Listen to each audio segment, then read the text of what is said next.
every election cycle, especially over the last 10 years, we've been hearing the same message. This is the most important election of our lifetime. I'm sick of that. We're also hearing we can't afford to lose. Vote blue no matter who. But what happens after we do that? Specifically as two Black women having this conversation, two Black women who are part of a demographic that consistently votes blue no matter who, we are not getting any return on that investment. What happens when the party that we keep backing in the name of harm reduction is not actually reducing any harm? Yeah, and I think that's what's frustrating for a lot of people. I remember after the 2016 election where, I was going around talking to many people in the community who felt like nothing in their lives had tangibly changed over the last few years. And I think that's what many Americans feel like even right now, which is why a lot of people didn't show up to the polls, right? We had a lot of people who voted and Donald Trump did win. But there was millions of people who did not show up either, right? And it's because a lot of them feel disappointed by the party. And it's a prime example that if we don't start reimagining what the world could look like and how our representatives should be and could be, we're going to continue to see individuals who are who are saddling the line between not wanting to upset the Republicans, but also not fully showing up for the party that elected them. And that's mind-blowing to me because Republicans do not care about upsetting us. So why are we so concerned about making them feel super happy? And I just feel like we're just playing the wrong game, right? Like it's very confusing and exhausting to see Democrats come up with, well, we just don't have the votes to really push on this, issue right now. We just don't have the power. Like Republicans will use whatever slim margin of a win they have to push everything through whenever they get the chance, using all the executive orders at their behest, using every single Republican vote to block Democrats or to push legislation through. And it's like, at what point are we going to push a strategy through? It's especially frustrating when you realize that this strategy of vote blue no matter who is really built on fear. It's like you make Democrats so worried that what happens if Trump wins, so worried about losing their basic rights, so worried about this political catastrophe that we don't have the time to look up and say, wait a second, if all I'm ever doing is keeping Republicans at bay, are we ever building our own strategy forward? And you said this earlier, Jamira, you were talking about how we need to get off of the defense and back to offense. We've been on defense for a really long time, so long that we wouldn't even know what to do if we really won. If we had 3 branches of government tomorrow, what strategy and agenda are Democrats pushing through other than being the anti-Trump? Like at some point we have to have our own vision that we're excited about, because fear does not build power. It keeps us playing defense instead of getting into a space and demanding better. And realistically, we should have had a plan for reimagining, or a plan for, dealing with each of the realities, right? The slow response that we're seeing so much of the party to the policies and practices that are coming down from the administration is a response to the fact that they didn't think they were going to lose, right? They didn't think that they were going to lose. And they didn't think it would be this bad. Yet they told us that this would be the most important election of our time, that he was problematic to the safety and to the future of the American democracy. And so as someone who is a millennial, and the first time I got to vote for president, it was for a Black man and a white woman. President Joe Biden, not President Joe Biden, he's not Black, President Barack Obama and Hillary Clinton, who both ran for president, the first time that I, as a Black woman, was able to vote for president. And to your point, every election feels like an feels like an extreme crisis that we're constantly having to tackle. And at no point do any of us truly get to live, because we're constantly told we're moving from one crisis to the next crisis and the next crisis. And it's a lack of vision coming from our party that needs to move beyond just getting people into office, but also having a plan for what could the world look like if all of us was free? What could the world look like if women didn't constantly have to barter for the rights to their own body? What would happen if immigrants didn't have to worry about ICE knocking on their door or showing up to their school, their children's schoolroom?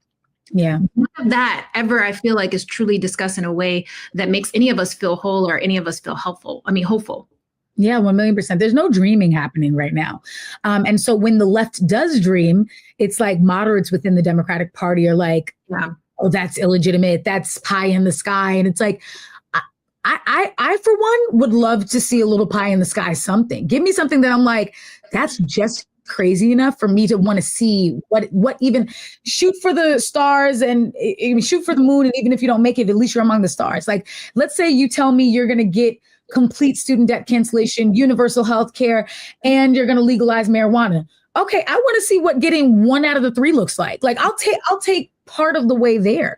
But right now, it just feels like the ones holding all of the power in the Democratic Party are just afraid to admit that they don't know what they're doing. And they would rather follow the playbook that they've been playing, even though it has not won in over a decade. Let's be real, because President Barack Obama won on a very different strategy. And a lot of the kingmakers in the Democratic Party did not think he was going to win and were not backing him until they felt like, oh my God, this tidal wave of energy is too big to ignore. Mm-hmm. We've been avoiding atypical strategies, but atypical strategies have what's been winning the Republican Party their gains. No one saw Donald Trump coming in a legitimate way, and yet here he is on his second term. We have to stop acting so shocked when populism wins. And so we have to start following the lead of young people and Black voters and working class communities and before they get fully disengaged. Yeah. And that's it. There's both populism, but also there's hate, right? At the underbelly of America, there is hate. Yeah. The vast majority of people who are frustrated with the Trump administration right now, who voted for him, are people who did not think that it would impact them. They were perfectly okay with other people experiencing harm, perfectly okay with other people losing their rights. But the moment that it impacted them, then all of a sudden they have a discrepancy that they want to pose to this administration. And I think until Democrats be honest with themselves, even Vice President Kamala Harris at one point during the administration said that America, it was something to the extent of America is not racist. And I was like, America is not racist is the reason why you lost, in part. Is the belief that you as a Black woman did not have the chops to be president. The belief that you as a woman did not have the chops to be president. And I think admitting the reality of this country doesn't necessarily mean you don't want to see it be better, that you don't want to see it thrive, that you don't have aspirations for it to be better. But it is a reckoning of the true history of this country that allows us to not have to repeat it again. Yeah, 1,000,000%. She also got on The View and was asked, what would you do differently that Joe Biden didn't do? And she said that everything he'd done perfectly. Yeah, I'm like, I don't really know what we're like, then why are we even here? Like, if people are so content and so happy, we have to be willing to speak the truth. And I think we're so focused on having the perfect talking points and saying everything the exact right way, and never throwing a Democrat under the bus. It's not throwing a Democrat under the bus to say, listen, Joe Biden inherited in America after 4 years of Trump. He had a lot of work to undo, and there were some things he could have done better. And as his VP, I was excited to stand by his side, but of course I have my own ideas. I mean, when they were both running for president against one another, she was very fine, critiquing things that Joe Biden had strategized and had done before in his administration. And it was just like, she was afraid to do that, lest it be seen as throwing him under the bus. And I just think we need to have more conversation about how critique and rigorous critique is not throwing each other under the bus. It is so important to a democracy. It's how we avoid dictatorships, right? Mm-hmm. It's how we avoid allowing untested ideas to continue to harm. It's like, hey, we tested it for 4 years under Biden, and maybe he didn't know what going into it. He tried his best. We realized it didn't work. Americans are struggling financially, and I have a plan to get us out of that. And the unwillingness to say that was a problem. And even after the election, there are people in the 92%, and I voted for Kamala Harris. And there were people in the 92% of Black women who voted for Kamala Harris who will not admit that there were some missteps in her campaign. They say she ran a perfect campaign, and she did nothing wrong. And I just don't. Perfect campaign doesn't lose. Perfect campaigns don't lose. All right. I mean, we are dealing with misogyny. Yes, we are dealing with a racist America, but let's be real. Perfect campaigns would have gotten us a lot further. It wasn't close. And there are, definitely opinions on why it wasn't. And I firmly believe that there's some stuff that is not being said or some things that need to be looked into. I wish that there had been more of a fight for a recount, but ultimately it wasn't even close. Yeah. The results. Yeah. And instead of us putting our energy on blaming Palestinians and blaming Arab Americans or blaming immigrants for not voting for her, had she received all of those votes, she still would have not won. Yeah. And that's scary. And that's scary. The focus should have been doubling down, getting people who were not politically inclined, who were not voting. It required us being honest about the state of America while also, planning for the future and celebrating what we've accomplished. But the lack of nuance is not going to help us win. It's not going to create a space for imagination. And to be honest, I'm in a space where if we're not imagining a new future, we are perfectly okay with the state of the world that it currently is. And to be honest, that state of the world is scary as hell. Right. As about to say, we need to all be concerned about the current state of the world. Yeah. And as you said, it kills political imagination when we cannot concede that there are things we could have done better. There are ways that we could have expressed more urgency. And I think that's the problem with this two-party system. It's like our only choices are bad and a little bit less bad. And we're expected to be grateful for those crumbs while people keep the status quo intact. And it's like, people are tired of that. And so people are not showing up, or people are showing up and saying, I'm willing to vote for the really crazy. I mean, there's no excuse, in my opinion, for voting for Trump. But apathy does come from a real place. I think people who are just saying, like, I'm jaded, I don't think that showing up is going to do anything. That means that this political system, for however long they've been alive, has signaled to them that their vote doesn't matter, that ultimately the same people are going to be in power, that they are having dinner with each other every night anyway. And so why should I believe that this person is trying to fight this person when they're spending the holidays together, they're sending beloved messages to one another? Like, at some point, we have to be willing to show a starker difference between the two parties. And if the Democrats are not going to do that, they're going to lose a lot of people, not necessarily to the Republican Party, but just to being a non-voter altogether. And that is one of the worst parts you can have about a democracy, is people who won't even show up to vote. No, I agree, because again, we're not expecting every single elected official within the Democratic Party to think exactly the same. That is not what we're saying. But we are saying that there should be an opportunity for nuanced conversations, for true debate and true imagination. And then the party can rally, and then the people, the voters can, not people being selected by the hierarchy to represent a specific community, because that's how we got people like John Featherman. Yeah. I'm from Pennsylvania. Okay, that's how we got Christian Cinema. And Joe Manchin. Like, that's how we got those individuals who were constantly barriers to Democrats passing really would have been historical legislation to protect Americans. Yep. Those folks stood in the way of true progress and are standing in the way of true progress. And John Featherman, I mean, I'm from Pennsylvania, and he's so disappointing. So disappointing. He ran as a rebel, as a progressive, like, sir, please. Yep, 1,000,000%. It's really sad. It's really sad. I mean, we're still seeing power being built in different ways, but it's sad to see that those who have the most power and the largest platforms, the biggest microphones, aren't doing much about it. We are coming off of incredible movements like the Amazon Labor Union, like the rise of tenant organizing, like the mutual aid networks that popped up during the COVID-19 pandemic and that were providing direct resources when the government failed. The Democratic Party should have capitalized on that grassroots mobilization, on those local organizations who are building out networks and saying, how can we empower you? And unfortunately, what we had instead was the Democratic Party deciding which races mattered more to them, underinvesting in races that mattered a lot to people and ultimately would have mattered a lot to building up this electorate. And so it just all goes to make people feel like they're going to do what they want to do anyway. Like, I feel like a pawn, and we don't want people feeling like pawns in a democracy, certainly not in the party that's supposed to be representing the most marginalized. Yeah. And the idea and the mentality of vote blue no matter who, I think, prevents us from making substantial investments on the local level. And I'm not talking about local elections. I'm talking about interns for the Democrats. I'm talking about volunteers. I'm talking about training folks. The reason why the opposition has been winning and winning well for the last few years is because they have been investing heavily in paid opportunities for staff. The current secretary, press secretary, she rolls up the ranks as an intern, right? And so vote blue matter who doesn't enable for us to make true investments, because vote blue matter who assumes that you're going to vote blue regardless of who the candidate is. And we need bright minds with bright ideas and transformative futures that it will enable for all of us to believe in a world that is different than the one we currently exist in. On that note, we're going to take a quick break, and we'll be back with our lovely guest, Chelsea Miller, to talk further about this phenomenon and how we as a party can move forward. Again, you're watching On the Other Side of Change, only on the Black Star Network.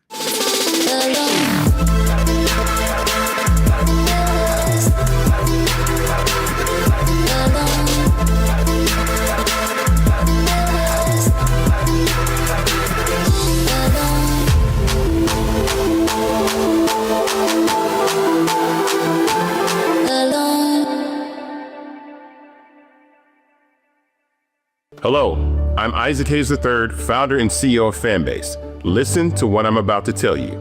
The window to invest in Fanbase is closing. We've raised over $10.6 million of our $17 million goal. That means there's room for less than 6,370 people to invest in Fanbase for the average amount. The minimum to invest in Fanbase right now is $399. That makes you an owner in Fanbase today. Go to startengine.com/fanbase to invest. Why? Because current social apps have taken advantage of users for far too long, with content suppression, shadow banning, harmful racist content, and no real tools for monetization and equity. Fanbase has over 1.4 million users and counting, allowing anyone to reach all their following and monetize their content from day one. Social media is the new TV, and whoever owns the apps that distribute that content have the opportunity to own potential billion-dollar companies. While big platforms with uncertain futures are failing to serve their users, Fanbase is stepping up to fill the gap. Don't wait until it's too late. Invest now, invest for yourself and your future. Go to startengine.com/fanbase and own the next generation of social media.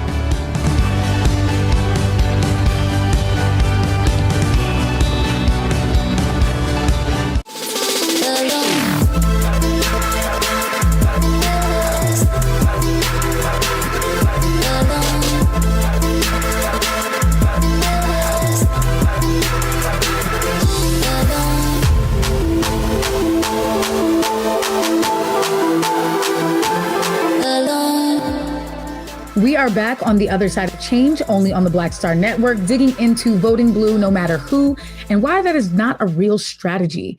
I'm so excited to bring up our next guest. Chelsea Miller is a sister friend to both Jamira and I. We learned so much from her. She's a co-founder of Freedom March New York, so a real boots on the ground organizer, also founder of CPM Global and an incredible social impact strategist. Welcome to the other side of change, Chelsea.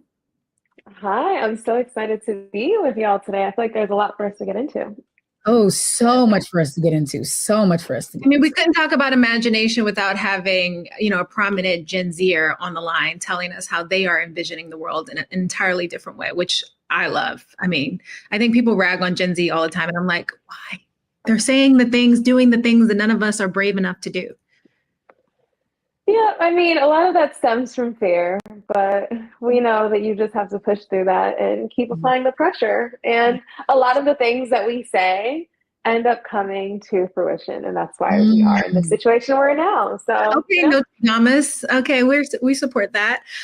So as you have noticed, both leading up to and in the aftermath of the election so far, how had Democrats. Okay, let's start that over. Chelsea, what have you noticed both leading up to and in the aftermath of the election so far as how Democrats have responded to Republicans consolidating power? I think that what we are seeing is the trend that we've been seeing for the past few years, right? And it's the desire to try to stay in the middle, even when the middle no longer serves us.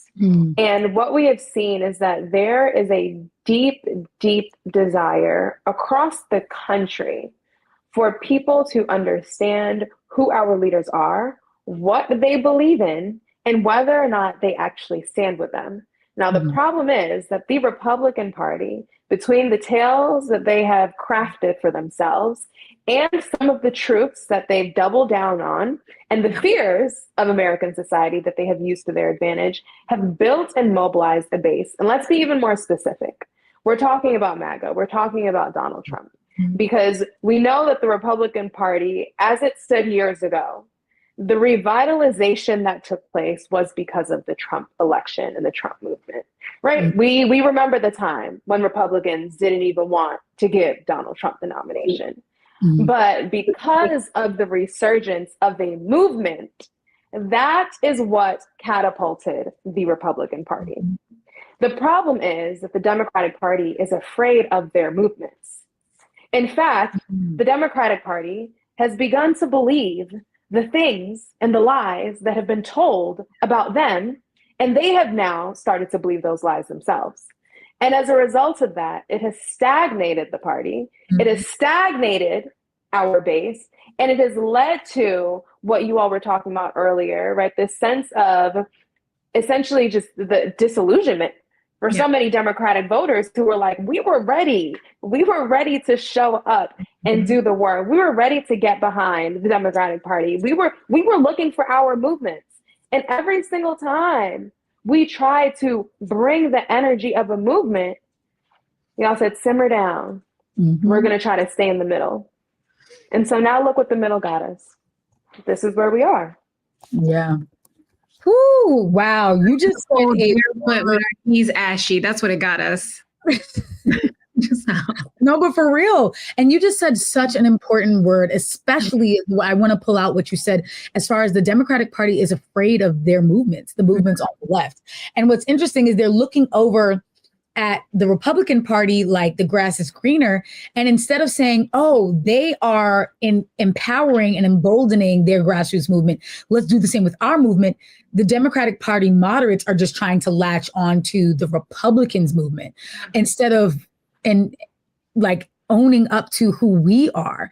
It's like this fear of organizing. And it's so odd that it's happening in this way. So I'm really curious, and also just they're just pulling a lot of Republican playbooks, like being single-minded, supporting the party, even when they disagree ideologically. What's the danger in Democrats trying to play a Republican's game? And what would be more strategic? I would say that the Democratic Party needs to remember who they are. And I think that we are looking at the Republican Party and saying, as of right now, today, the Democrats are spending so much time focusing on what the Republicans are doing. But the reality is that the Republicans took the Democratic playbook. Mm-hmm. They took the playbook of how to move and organize. They took the playbook of how to latch on to the hopes and dreams of a population that is marginalized and feels decentered from the narrative. Mm-hmm. And so they took everything that was the Democratic playbook and they flipped it to say, actually, no, it is the average white man who is the most in danger in our current society. Right? It is the average white man who DEI is in fact oppressing. Right? And so now it's kind of like the flip and the reverse of now they are trying to recategorize who was oppressed in America. Right. And so it's interesting because I think now what we are seeing is this push of, we are afraid of liberals and the left becoming the majority. And so we need to make sure that we have, the population to maintain control and all these things. And so all that to say that I think that realistically speaking, the Democratic Party needs to remember who they are and who they are responsible to. And I also think that there's something to be said about realizing that playbooks are meant to be drafted, ran, and when it does not work, you rewrite it. You don't do the same thing over and over again. And you don't sit and wait for your opposition to figure out what your game plan is and then have them run with it. That's when you bring in a new coach. That's when you start leading differently. That's when you bring in new players. And so I think for us going into the next 4 years and beyond, the question is whether or not we are going to stop relying on the way that things used to be. We're going to stop relying on traditional pathways through institutions, because that is not the only way that we can create change and effectively lead.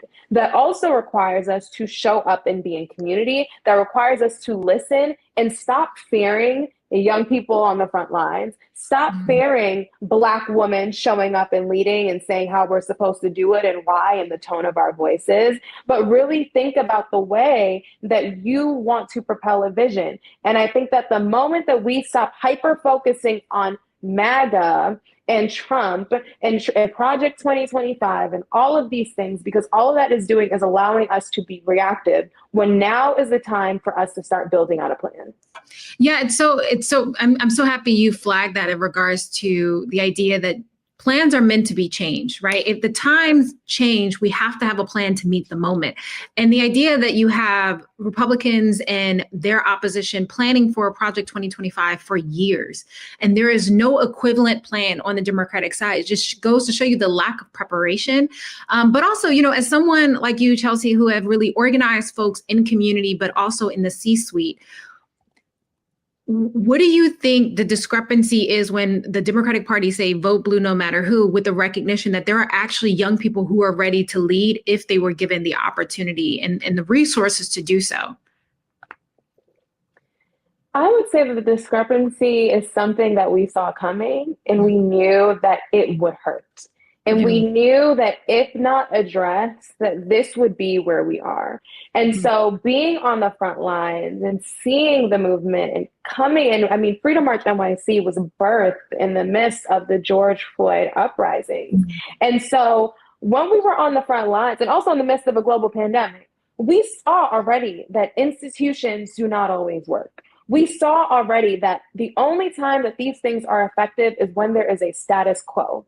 But the minute that that status quo is challenged or there is a fracture in it, people are going to go where they feel most safe, and that is always going to be in community. And so if you do not have a direct plan to engage with people in real time, right? When we were on the front lines organizing, nobody cared about where you went to school. Nobody cared about what job you had. People just wanted to make sure that you had their back and that you would help to make sure they got home.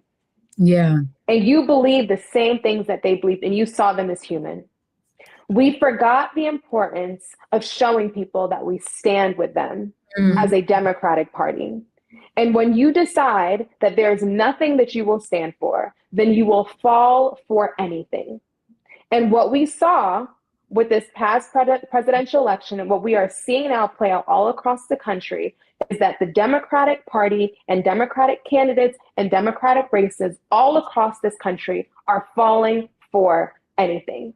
When you don't have a clear plan, then you're making dinners with the opposition. When you don't have a clear plan, then you are showing up and only half of your members are on the same page of what's going to happen at a presidential address. When you don't have a clear plan, then some folks are getting votes in their districts, and then other places are seeing a red wave. When you don't have a clear plan, then you don't even know how to communicate to your base.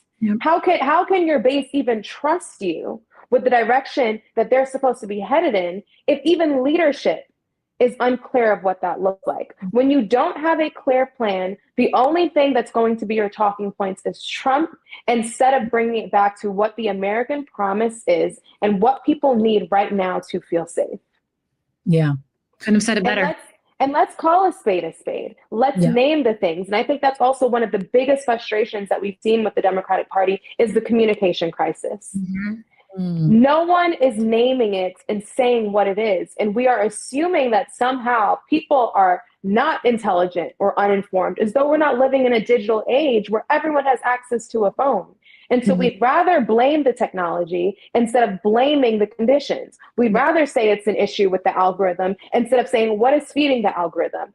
Real-time crisis, real-time mismanagement of promises and trust and policy and foreign affairs. But it's easier for us to say the problem is coming from outside the house. Well, what's happening inside the house? And I said, and I even said this on stage last year before the election at a democracy convention, when everyone on stage was saying, you know, the problem with this generation is the fact that they're anti-democratic and all of these things. And I said, well, the way that we define what it looks like to be democratic, the way that it's traditionally defined may be different from how young people understand that. If you go into communities and you ask young people how many of them participate in mutual aid or bring out mutual aid efforts, you'd be surprised at those numbers. If you ask them how many people are showing up and creating third spaces for community and belonging to begin having these conversations, you're going to see overwhelmingly how many young people are showing up to do that. Now, if the only metric that you're using to see if young people are engaged is based on civic leadership and how many of them show up to a school board meeting, then you are going to be sorely disappointed. And so it's time for us to start meeting folks where they are and understanding the places where they are going to build community. It's also time for us to realize that if we do not reckon with our history and acknowledge what is taking place instead of avoiding it and then start calling it different things, oh, it's the algorithm. No, it's not the algorithm, it's America. So it's time for us to start unpacking and unseating that. And if we are not willing to, then as we know, the chickens are going to come home to roost. Roost. They're not laying eggs, but they'll come home to roost. Woo! Yes, Chelsea. Come on, girl. I just love what you said. And I think it's so important to say. And also, there used to be a time when the Democratic Party did have those different metrics where someone like a John Lewis could be desegregating through civil disobedience, technically breaking the law, and that be valued. And then him become a tenured legacy member of Congress. And now it's like the party is being ran by older white, strategists and consultants who have no idea what the people need. How can the party go back to being a true voice for the people? And are there Democrats who you think are doing this well, who you want to highlight?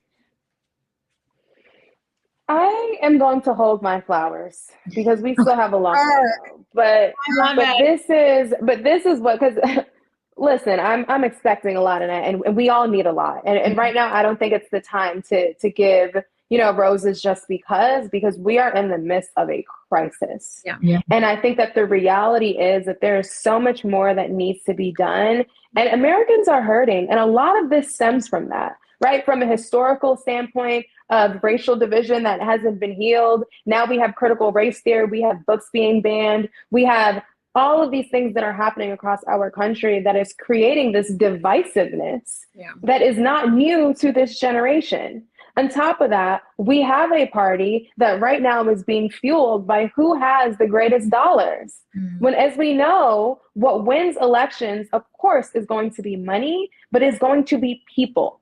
It is going to be people showing up and believing in something. And so I am waiting to see who is going to show the Democratic base, the left, liberals, folks in the middle, people who want to vote but don't know who to vote for, swing voters, who is going to stand for something clearly and the most defined so that we can get the energy and the fuel back to show that we clearly are ready to be in the game. Because as of right now, we're not.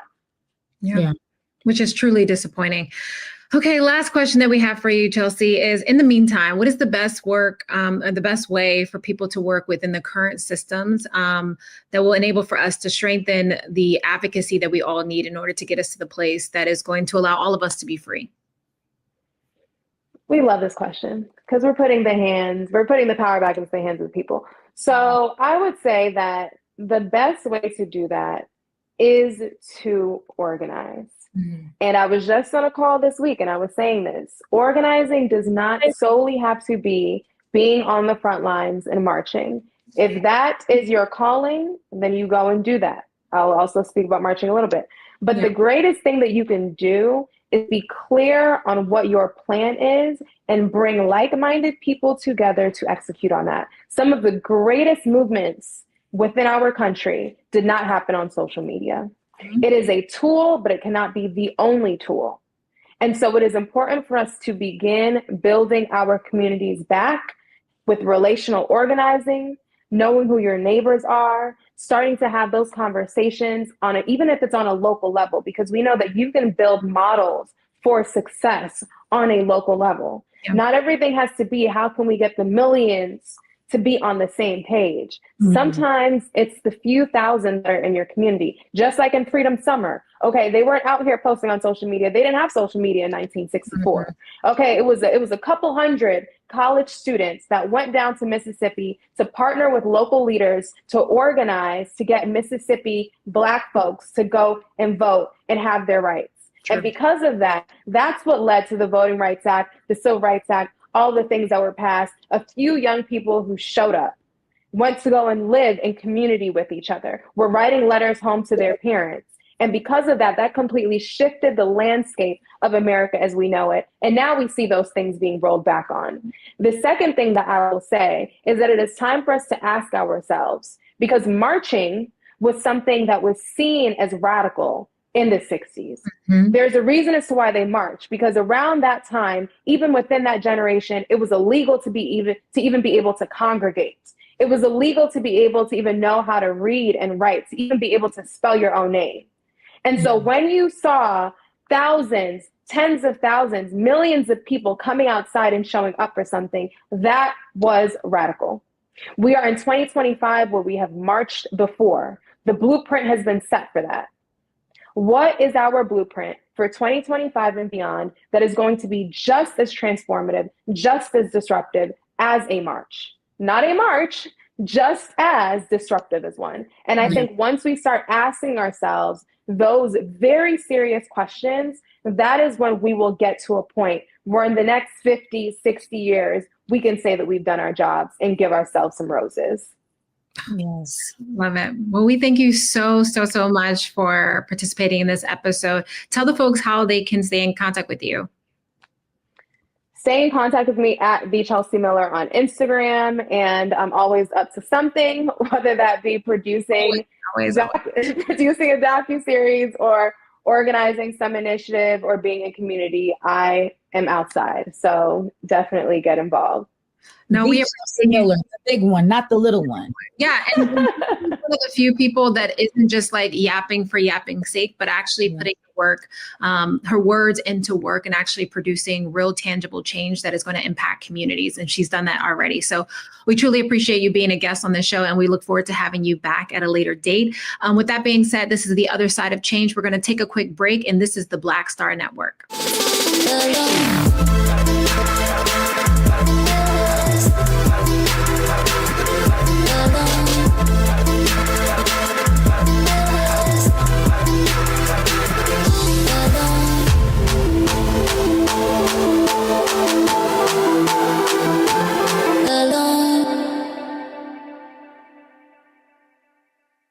Hello, I'm Isaac Hayes III, founder and CEO of Fanbase. Listen to what I'm about to tell you. The window to invest in Fanbase is closing. We've raised over $10.6 million of our $17 million goal. That means there's room for less than 6,370 people to invest in Fanbase for the average amount. The minimum to invest in Fanbase right now is $399. That makes you an owner in Fanbase today. Go to startengine.com/fanbase to invest. Why? Because current social apps have taken advantage of users for far too long, with content suppression, shadow banning, harmful racist content, and no real tools for monetization and equity. Fanbase has over 1.4 million users and counting, allowing anyone to reach all their following and monetize their content from day one. Social media is the new TV, and whoever owns the apps that distribute that content have the opportunity to own potential billion-dollar companies. While big platforms with uncertain futures are failing to serve their users, Fanbase is stepping up to fill the gap. Don't wait until it's too late. Invest now, invest for yourself and your future. Go to startengine.com/fanbase and own the next generation of social media.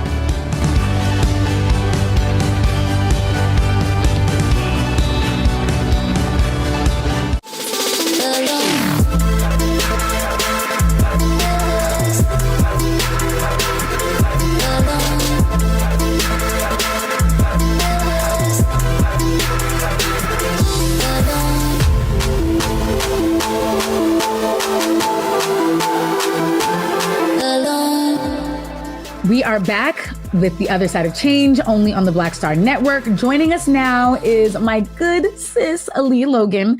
Alliyah is one of the youngest consultants at UNICEF and is the co-founder of Cultivate Global Education, where she's championing a better world through quality education, which we need now more than ever, as we said. She was also just featured on Forbes 30 Under 30 for her work in education and has met with world leaders from over 25 countries. How lucky are we to have her? Welcome to The Other Side of Change. How lucky am I to be here? Come on. You guys are so brilliant. Congratulations on this fantastic podcast. I've been tuning in and it's so amazing. Thank you. We appreciate you so much. And we're truly so glad that you're here. We need your voice. As you can tell, we were just talking about all that's going wrong and you have a really important perspective. So, yeah. Absolutely. I think it's absolutely so concerning to see what is happening with education globally. And for all of the users and people listening today, you should be extremely concerned to see the current state of education and the abrupt changes that are being proposed in just 3 months during the Trump administration. Just imagine where we'll be at by 2028 if people don't pay attention. And I think the points that you all made were so extremely important to really factor in on what's actually happening, what's happening in schools, what's happening in local districts, and how people are actually being impacted by these decisions that are not about students' well-being. It's not about improving education. Rather, it's about monetary gain and how much money politicians and people can make off of students and off of students working instead of being in classrooms. So it's extremely disheartening, and the Department of Education is extremely important. They really make sure that students who either have physical disabilities, learning disabilities, whatever the case may be, that they're protected in schools, and there's jurisdiction and implementation of civil rights and civil law within classrooms all across the country. So it's very alarming that we've seen book bans. We've seen rhetoric that children should be working instead of being in classrooms, and that they're going to support the economy, and that if they're receiving free or reduced lunch, they're actually cutting corners. There's so much rhetoric that has been seen throughout the nation that is false, and it doesn't support young people in any way. And I think one of my main concerns is with young people who are already being impacted by this, who live in the worst states when it comes to pre-K through 12 public school education, like New Mexico, Oklahoma, Alabama, Nevada, Mississippi, just a few to name, who are already struggling. What would these cuts and federal cuts do to their classroom environment, do to their education, and with enrollment from pre-K to 12? And I think looking back on COVID-19 and school closures, that had such a tremendous impact and exacerbated the already failing education system in the United States. But now that those young people are in elementary school or in middle school or going on to high school, seeing these cuts further just shows that this generation and the current generation enrolled in pre-K through 12 are being failed. And it is very alarming to see that their education is being attacked in unprecedented ways.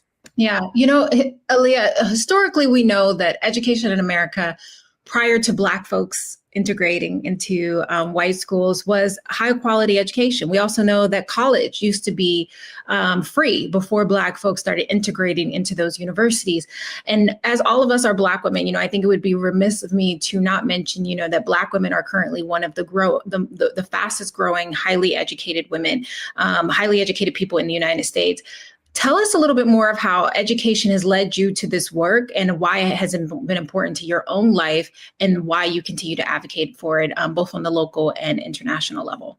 Absolutely. I think education to me has always been so important. Education is elevation. And as you all mentioned prior to, when a group of people is uneducated, it's so easy to control them. When they aren't educated on their culture or historical backgrounds, it's easier to be sold propaganda and lies. So for me, I actually started my education work in New York State, where I saw that with the American Civil Liberties Union and the New York Civil Liberties Union, where I saw that in New York, even within the United States, a country that has such a high GDP and such a which should have such a great education system, that there were still failing aspects throughout each state, and specifically in my home state. So I really advocated to dismantle the school to prison pipeline. And I looked a lot at punitive measures that actually impacted Black girls and Native girls and Black boys the most when it comes to suspension rates and at a disproportionate rate. So I looked at that specifically and said, what is going on in public school education where young people are facing punitive measures instead of restorative justice practices. And then from there, I really started having conversation with girls internationally, realizing that this was an issue that was occurring in almost every country and every region of the world, where girls were being impacted in different ways by punitive measures or lack of resources or lack of investment. And I really wanted to advocate to say, how can we convince world leaders? How can we convince people regionally to invest in education, not just because it's important for them to do that, and they should do that, but then also convincing them and saying, well, you're actually going to be improving your country's GDP per capita. You're going to be improving your economy by investing in girls and investing in education. And it's so sad that you have to put a monetary value on education to convince people to educate young people, but it's the reality of the world that we live in. And of course, there should be efforts to reimagine education in a way that is productive, where students' voices are at the forefront of every decision made, and we really promote positive learning experiences. And like you mentioned, those stats with Black women and Black girls being the highest rate of people being educated within this country, it is unfortunate to now see that there are this this rhetoric and appeal to trying to remove like the Department of Education and dismantling education as itself, because we know how dangerous that can be. Yeah. Ooh, you said so much important things just now. But what I really loved is that you talked about how education is supposed to be student centered. And right now we're seeing anything but. It's very focused on what the adults in the room are most comfortable with, what the parents, what the elected officials, but like, what about students and young people? And you brought up briefly before what's happening in different states, but yeah, what are you hearing from students about what they're thinking about, the state of education right now, especially in those states like Florida and Texas or, southern states, which are not predominantly white states. Like most Black people in America live in the South still. 55% of Black Americans live in the South. So we are also there too. But yeah, what are you hearing from young people there? Students are just so concerned, and it's extremely disheartening to see that, so many young people who, again, were in their education during COVID-19 are now facing these impacts where it's the possibility of losing funding, the little funding that they even received from the federal government and the little funding that they had from their state government and on a local level. So students are extremely disheartened.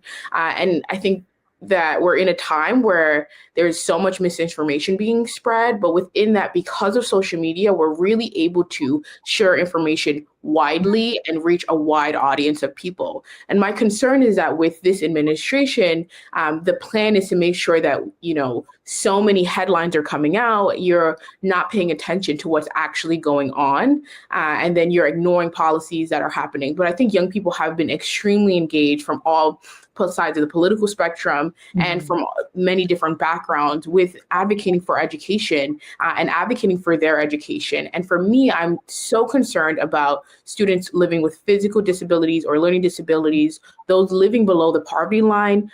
2.5 million children throughout America experience homelessness annually, and schools are a safe haven for them, whether it's accessing free and reduced lunch, having a safe place, having community. This is something that is extremely vital to every young person's life, to have a fundamental place to be able to learn. And I think even with students who are undocumented, those in the foster care system, those whose parents are not engaged, this is a very alarming and hard time. I mean, even the education secretary now, she said she wants to return authority over education to the states and to local communities, and to allow parents to be in control. But the unfortunate reality is, for students who don't have that family unit, for students who don't have a community to depend on, they're going to fall through the cracks. And there's no support for them. And this is the purpose of the Department of Education, is to ensure that no matter your zip code, no matter your background, your financial background either, that you're able to have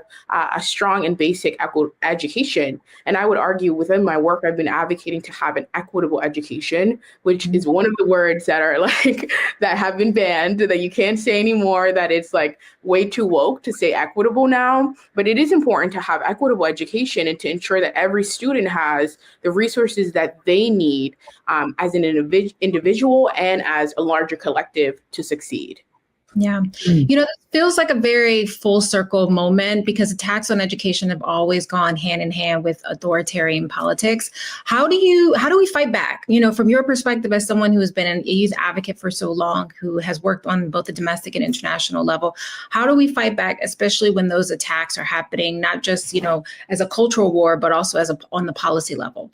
Absolutely. I think we fight back in such different ways. I've been extremely impressed by the ways that people have been fighting back, whether it's students, whether it's people, lawyers or attorneys, whether it's larger organizations, have really been advocating for education and fighting back against any of the administration's attempt to essentially make sure that people are uneducated and destroy history and make sure you forget history and historical things that have happened throughout this country and throughout the world. So I've seen people who have online links to different books that have been proposed to be banned in different counties and in different states.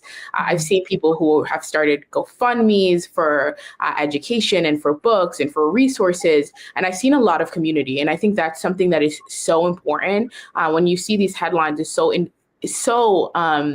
it's just a human nature to feel like as an individual, you can't change anything. And as an individual, it is easy to feel helpless. But when you're in a collective and as a community, you're really able to see the power that people have. And I think it's really up to the American people to stand up and say, we're not going to have this. We can't allow these things to happen. And although they seem small, they all add up. When you're looking at like child labor laws and proposing to have children working instead of being in schools, these are all very, very smart and calculated attacks on education. And I think there's a rhetoric that, this current administration is uneducated or that they don't know what they're doing. And I think that is very alarming to think. They're very calculated and they know the steps that they need to take to ensure that people around the country, especially Black people, stay uneducated and remain living under the poverty line or those who do live under the poverty line. So it's very important to stay organized. And I think what I've learned working internationally is that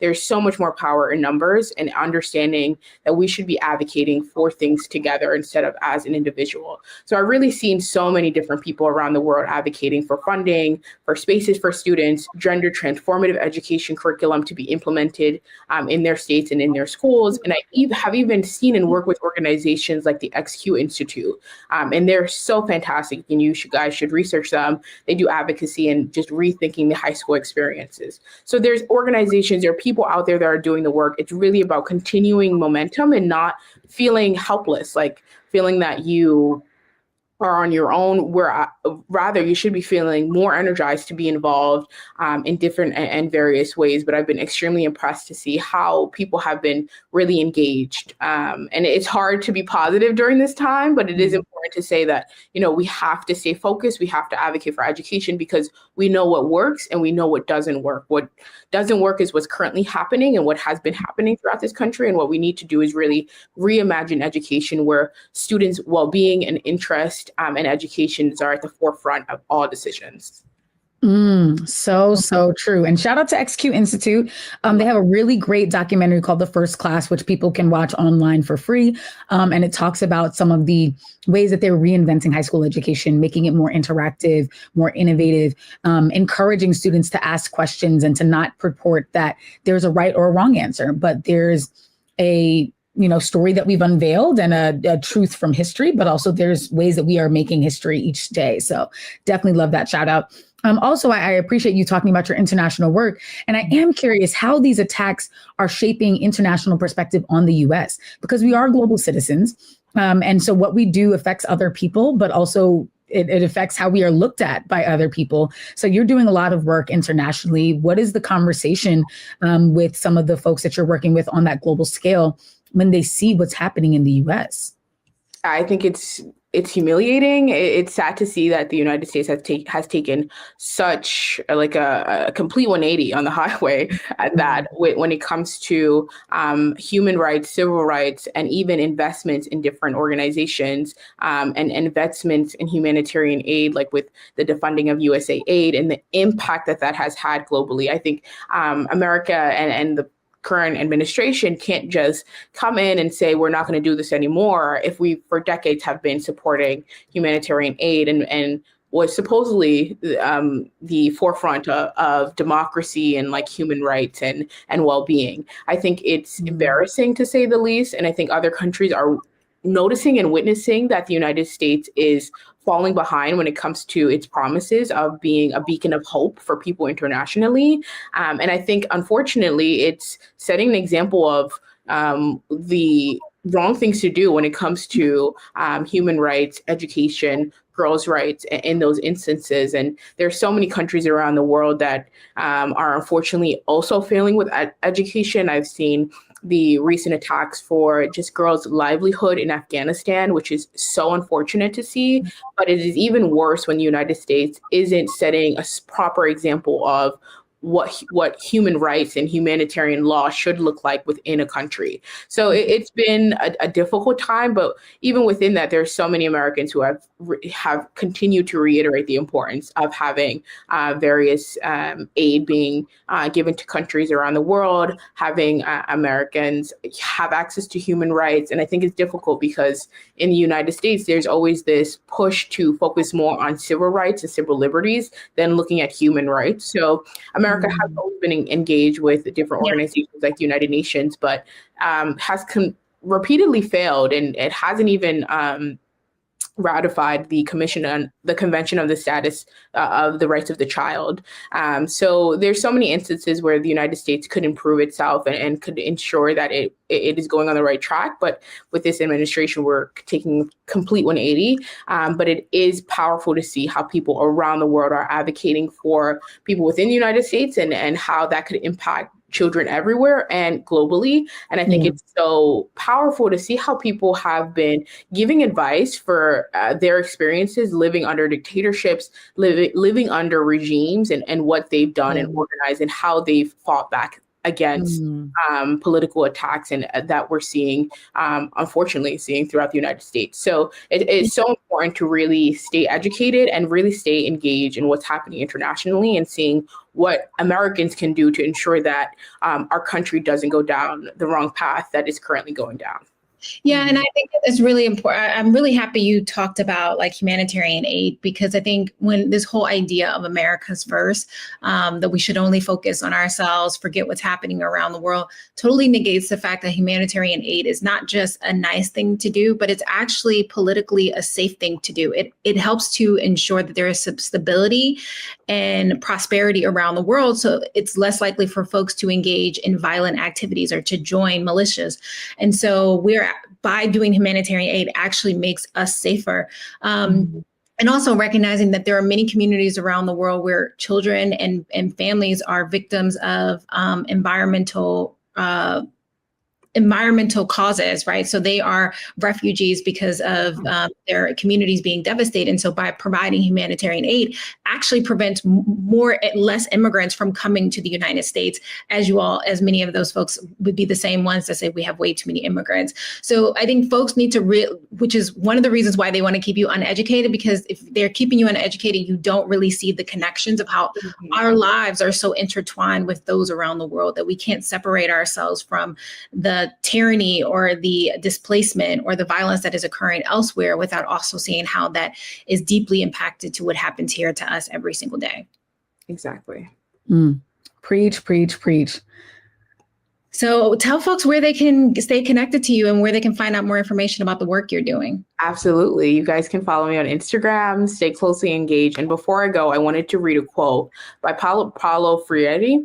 He's a Brazilian activist. And during the time of his activism, the similar things that were happening in the United States were happening in Brazil, where there was a tax on education. People living in poverty couldn't go to school. And I think it's so important for us to stay educated and to also ensure that we're looking at different leaders from around the world and throughout history who have faced similar struggles that we're currently facing and what they've done. He said, take this. He says, knowledge emerges only through invention and reinvention, through the restless, impatient, continuing, hopeful inquiry human beings pursue in the world, with the world, and with each other. And I think that is just such an amazing point that I really want to end off on is we have to stay connected. We have to be connected and really understand that there is more similarities and differences between all of us. So I really encourage you all, to stay connected, stay involved with so many different education work, continue listening to this podcast, and then you can find me on Instagram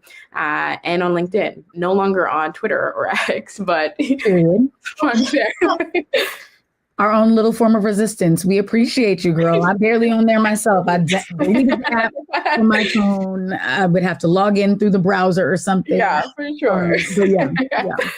We appreciate you, Aaliyah. Thank you so much. Y'all follow our girl.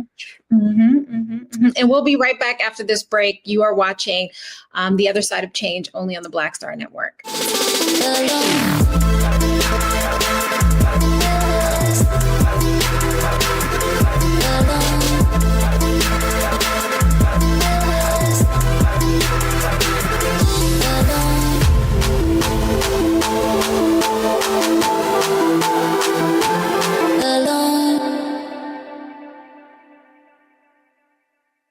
What's up, y'all? Look, Fanbase is more than a platform. It's a movement to empower creators, offering a unique opportunity for everyday people to invest in Black-owned tech, infrastructure, and help shape the future of social media.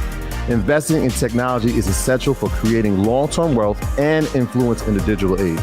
The Black community must not only consume tech, We must own it. Discover how equity crowdfunding can serve as a powerful tool for funding Black businesses, allowing entrepreneurs to raise capital directly through their community through the Jobs Act.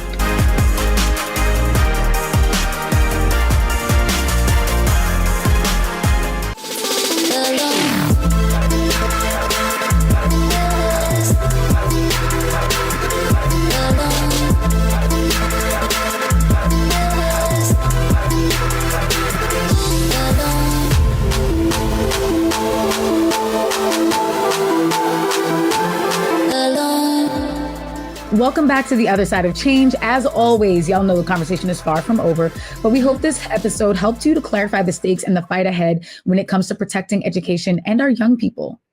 If you want to dive deeper, check out Original Sins by Eve Inwing and Schoolhouse Burning by Derek Black. You can also follow people like Alliyah Logan, who was our guest a few moments ago, and groups like PEN America, We Need Diverse Books, and the African American Policy Forum. And as always, stay engaged, know your rights, organize, hold your representatives accountable. As Alliyah said, we have to stay organized. As Jamira said, every small action scaffolds up to something bigger. And until next time, keep pushing for a just future. Yeah, we'll see you soon.